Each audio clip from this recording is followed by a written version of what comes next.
What is up, my dudettes, and welcome back to TellerTube.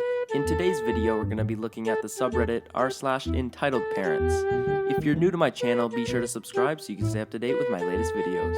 With that being said, sit back, relax, and enjoy the video. Entitled mother doesn't understand why I won't give my dog to her daughter. Okay, so some backstory. About 5 years ago, my family rescued a golden retriever named Maya. She was my responsibility, so my family refers to her as my dog. And she came into my family when I was dealing with a death in the family. Needless to say, she helped me a lot and is very special to me.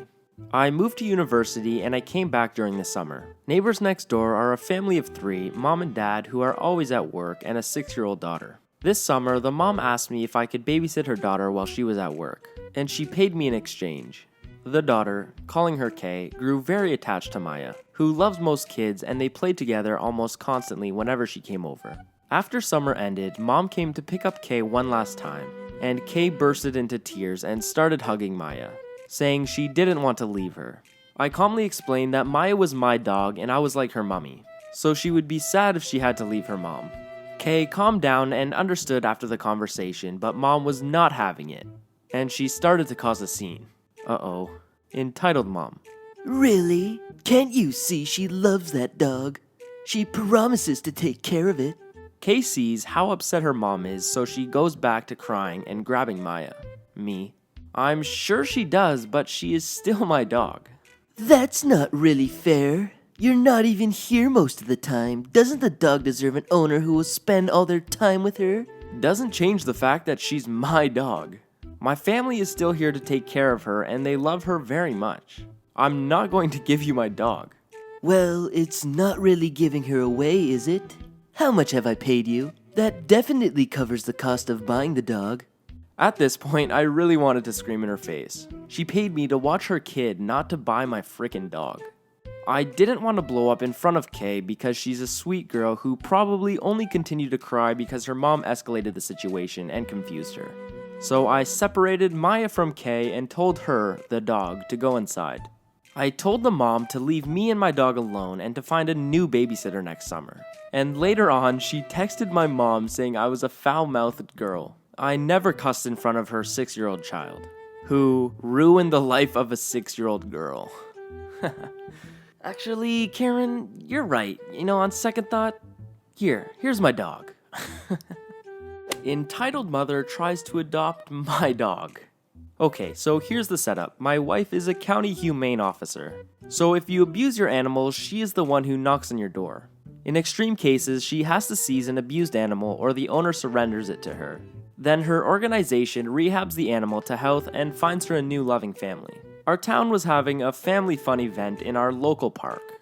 Craft vendors, bouncy houses, local bands, etc., etc. My wife and her crew had a booth set up at the event trying to rehome several very nice puppers. We live about 2 blocks away, so around noon, I walked over and took her lunch while taking our own dogs for a walk. We have a French bulldog and an Irish wolfhound. Both are unusual and very cute and always garner a lot of attention. While at my wife's booth, her co-workers were playing with our dogs. I took one of my favorite adoptable dogs for a walkabout so more people could see him. When I get back, I take my dogs and get ready to head home. Suddenly, a wild Karen appears and starts playing with my Frenchie, asking questions and stuff. Not unusual. She says to her husband, "Let's think about it." And I thought, here we go, and immediately started walking my dogs home. About an hour later, my wife called in shocked disbelief because entitled mother and fam came back and tell my wife, "We would like to adopt the bulldog." Wife goes, we don't have a bulldog for adoption." Yes, you do. I saw it here with a big dog. Oh, that little Frenchie is my dog. My husband was just walking them and brought me lunch. Well, this is an adoption booth and the dog was here. My daughter here has already bonded with that dog and I intend to adopt it. Obviously, you are not understanding. That was my dog. So you keep all the good dogs for yourself and adopt out all the crap dogs? You are upsetting my daughter and I'm not leaving without her bulldog. You are causing a scene. Please leave. Not without my bulldog, you booger. My wife carries a police radio while working in case she gets a dispatch for an abuse call. She picks up her radio and calls for local PD at her booth. As for these events, the town PD assigns an officer to be there. Cop comes over, he knows her from her job as a humane officer. She tells him the story, and the cop escorts entitled mother to her hub, and her now shrieking crotch goblin out of the park. What is up with Karens and trying to steal other people's dogs? Oh. Karen pushes me out of the line when I'm incapable of walking. So some context, I was born with a badly shaped spine, but I didn't know about it until I was 19 or so. Spent a year with the pain because of my own entitled mother until at 20 I was able to get a surgery to remove the bad bone. Context 2. University was taken over by a group of students, political bullcrap, the usual. And each week there was a voting to see if the university it's free or it's still under student control. Context 3. The spine, when it was in its worst state, turned the left side of my body completely unstable. Even having the leg was as painful as being stabbed with a rusty knife coated in lemon. Clever analogy. Now to the story. Since my career is the smallest in the uni, about 50 students, with the lowest amount of votes, 2, its line was mixed with the line of law/medicine careers. So it was like 300 plus people at best. I was there waiting patiently and playing Pokemon in my phone. When my leg starts to become stiff, I deal with it until I can't walk properly. I try to deal with it until I fall over because of the pain. Some people make fun of me and I stand up. The line gets divided in two, males and females. I'm in my line now holding back tears because of the pain and looking for a painkiller in my backpack. There is none. Suddenly, the line becomes one again, and with my slow speed, I end up at the end of the line. I am now with tears and unable to walk. A friendly girl tells me if I'm okay and if I want to vote immediately. I say yes, and alarm sounds.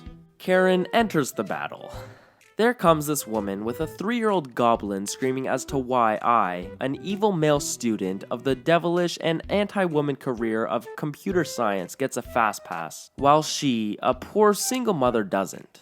Some people ally with her and I get pushed to the floor. Some boy opens my backpack, I don't know why, and he sees the medical envelope with my radiographies and an analysis. I had a doctor appointment at night. Some medicine students took a look and realized I was with a serious problem, and shouldn't even stand up. Heck, I shouldn't even walk to take care of the problem. I was left alone and was able to vote, as to be expected. No one said sorry, and heck, that Karen still looked at me with murderous intents. And if anyone asks why I didn't have a wheelchair or cane, they are expensive AF and my own mother refused for me to use one, so yeah, it was a crappy year.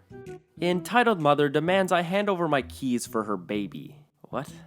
So, little context, I'm a huge Overwatch fangirl. I have a couple shirts, 2 hoodies, a couple keychains, and backpack hangers. A lot of my stuff is Reaper, the shadowy shotgunner that is my favorite character ever. Well, into the story. Me, entitled mother, and entitled kid. I went to my grocery store so I could get some groceries for my parents. As soon as I get out of the car, my little green alien box, the Kia Soul, a kid and his mother were standing outside. The kid's not much older than 7, maybe 6. The kid points at my car and gets all sort of excited. There's a bunch of backpack hangers on the rear view mirror and they're all Overwatch. The kid points, starting to talk to his mom quickly, getting really excited. I don't really care to notice, locking my car and turning to walk into the grocery store with my list set out. The kid tugs on my sleeve when I get up on the sidewalk. "Can I help you, buddy?" Entitled kid. Yeah, my mommy says I can have those figurines in the window. Can you get them for me? I'm sorry, what?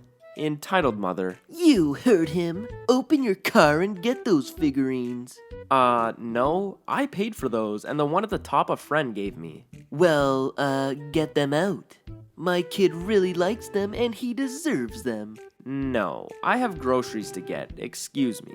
I step to walk into the store and the kid starts crying out crocodile tears. The mother huffs and grabs my arm. Entitled mother. Well, give me your keys. I'll get them myself.